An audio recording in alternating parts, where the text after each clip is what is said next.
ኢትዮጵያ ወደ ሌላኛው የታሪክ ምዕራፍ የምትሸጋገርበት መጪው ሀገራዊ ምርጫ ከፊታችን ተደቅኗል። ምርጫ ለዜጎች የስልጣን ባለቤትነታቸውን የሚያረጋግጡበት መድረክ ቢሆንም ለተፎካካሪ ፓርቲዎችና ለፖለቲከኞች ግን የተራቆተ የድጋፍ ጩኸት ሳይሆን እጅግ ከባድና ውስብስብ የቤት ሥራ የሚጠይቅ የታሪክ አደራ ነው። በአሁኑ ወቅት የኢትዮጵያ ፖለቲካዊ ድባብ ካለፉት ጊዜያት በተለየ መልኩ በርካታ ጥያቄዎችን አዝሏል። ፖለቲከኞች ከምርጫው ድል በፊት ሊሰሩባቸው የሚገቡ ዋና ዋና ነጥቦችም አሉ። ሕዝቡ አሁን የሚፈልገው እገሌ ውረድ እገሌ ውጣ የሚል መፈክር ሳይሆን የኑሮ ውድነቱን እንዴት መፍታት እንደሚቻል፣ ሰላምን በዘላቂነት እንዴት ማምጣት እንደሚቻል የሚያሳይ የተጨበጠ የፖሊሲ አማራጭ ነው። አንዱን ጥሎ ሌላውን አንጠልጥሎ የመሄድ የቆየው የፖለቲካ ባህል በቃ ሊባል ይገባል። ልዩነትን በጠረጴዛ ዙሪያ የመፍታትና ብሔራዊ መግባባትን የመፍጠር ኃላፊነት በዋናነት የተፎካካሪዎች የቤት ሥራ ነው። ፖለቲከኞች በሕዝብ ዘንድ የጠፋውን እምነት ለመመለስ ግልጽነትና ተጠያቂነትን የተላበሰ አካሄድ መከተል ይኖርባቸዋል። መጪው ምርጫ በሰላም ተጀምሮ በሰላም እንዲጠናቀቅና ውጤቱም ለሀገር ግንባታ የሚውል እንዲሆን ከተፈለገ ፖለቲከኞች ከምርጫው ቀን አስቀድመው የቀሩባቸውን የበዙ የቤት ሥራዎች በአግባቡ ሊወጡ ይገባል።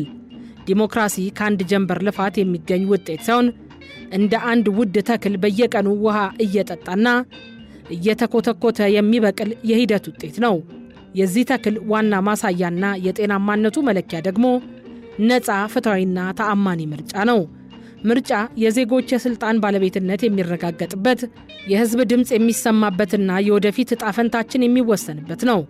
ይሁን እንጂ ስኬታማና ዲሞክራሲያዊ ምርጫ እንዲኖር የአንድ ወገን ጥረት ብቻ በቂ አይደለም። ከመንግሥት እስከ ተራው ዜጋ፣ ከፖለቲካ ፓርቲዎች እስከ ምሁራን ድረስ እያንዳንዱ የህብረተሰብ ክፍል ያለበትን ታሪካዊ ኃላፊነት መወጣት ይኖርበታል። የመንግሥት ኃላፊነትም የጨዋታውን ሜዳ ማስተካከልና የሕግ የበላይነትን ማስከበር ነው። መንግሥት ለሁሉም ተፎካካሪ ፓርቲዎች እኩል ዕድልና ጥበቃ የማድረግ ግዴታ አለበት። ምርጫ ሂደት እንጂ ውጤት ብቻም አይደለም። ስለዚህም መንግሥት ከምርጫው በፊት፣ በምርጫው ወቅትና ከምርጫ በኋላ ሰላምን የማስከበርና የሕዝብን አመኔታ የመገንባት ትልቅ አደራ አለበት። የፖለቲካ ፓርቲዎች የዲሞክራሲ ሞተሮች ናቸው። ሆኖም ይህ ሞተር አገርን ወደፊት የሚገፋው በሰላማዊና በስነ ምግባር የታጀበ የፖለቲካ ባህል ሲኖር ብቻ ነው። ፓርቲዎች በጠመንጃ ሳይሆን በሐሳብ፣ በብጥብጥ ሳይሆን በፖሊሲ አማራጮች መወዳደር ይኖርባቸዋል። እያንዳንዱ ፓርቲ ደጋፊዎቹ ሌላውን ወገን እንዲያከብሩ፣ ግጭት እንዲያስወግዱና የዲሞክራሲን መርሆች እንዲከተሉ የማስተማር ግዴታ አለበት። ምሁራን የህብረተሰቡ አይኖችና ጆሮች ናቸው። በምርጫ ወቅት ምሁራን ከመሬት በታች ካለው ስሜት ይልቅ በመረጃና በእውቀት ላይ የተመሰረተ ትንታኔ ለሕዝብ ማቅረብ ይጠበቅባቸዋል።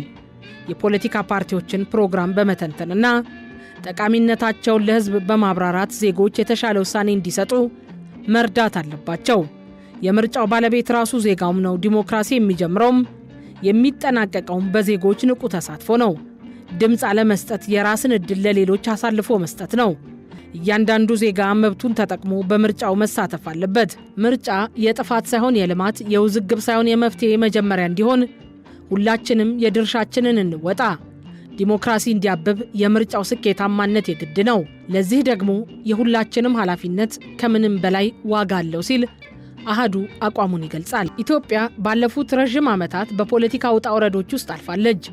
ሆኖም ግን ፖለቲካችን አሁንም ድረስ በጠላትነት፣ በመገፋፋትና በቂም በቀል ድባብ ውስጥ ታጥሮ ይገኛል። አንዱ ሲነሳ ሌላውን ጥሎ፣ አንዱ ሲመገብ ሌላውን አስርቦ የሚጓዙበት የዜሮ ድምር ፖለቲካ ሀገራችንን ዋጋ እያስከፈላት ነው። መጪው ምርጫ ስናስብ ከምንም ነገር በላይ ትልቁ የቤት ሥራችን የጥል ፖለቲካን ማሸነፍ መሆን አለበት።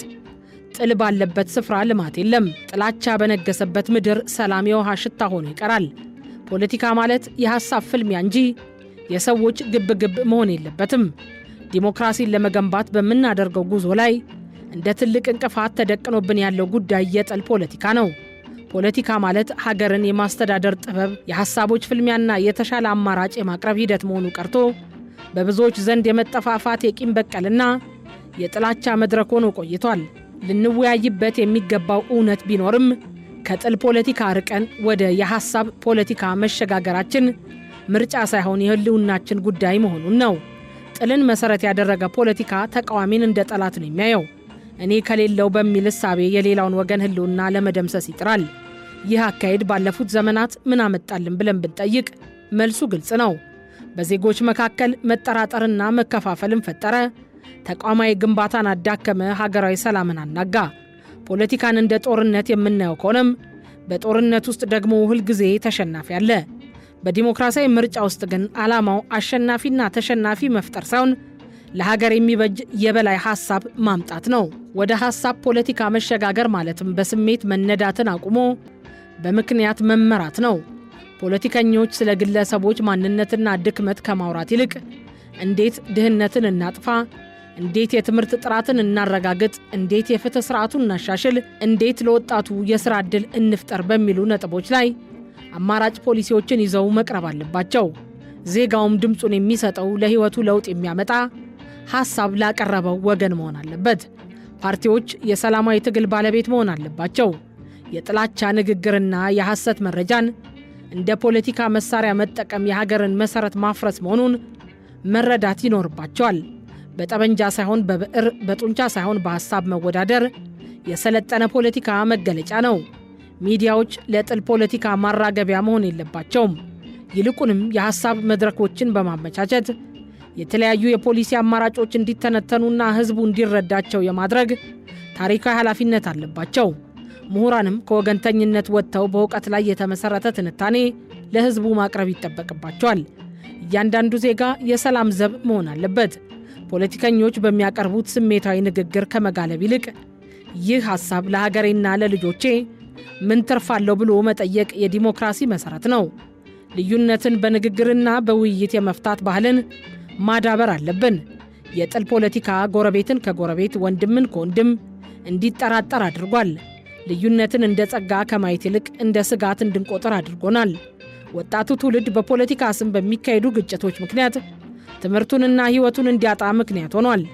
ፖለቲከኞች የጥል መንገድን ሲመርጡ ዋጋውን የሚከፍለው ግን ደጋፊውና ተራው ሕዝብ ነው። በዓለም አቀፍ መድረክ ተከባሪነታችን የሚወሰነው በውስጣዊ አንድነታችን ነው። እርስ በርስ የምንናቆር ከሆነም የውጭ ኃይሎች ጣልቃ ገብነት በር ይከፈትለታል። ከጥል ፖለቲካ መራቅ ሲባል ዝምታን መምረጥ ማለት አይደለም። ይልቁንም ሐሳብን በሐሳብ ማሸነፍ፣ መደማመጥና የጋራ እሴቶችን ማጉላት ማለት ነው። ዲሞክራሲ እንዲያብብና ምርጫው የተሳካ እንዲሆን ከጥል ፖለቲካ አረንቋ መውጣት አለብን። ጥላቻ ጥላቻን፣ ጥል ደግሞ ጥፋትን ነው የሚወልደው። ሀገራችን የምትፈልገው የሚሰዳደቡ ሳይሆን የሚደራደሩ፣ የሚጠላለፉ ሳይሆን የሚደጋገፉ ዜጎችና ፖለቲከኞችን ነው።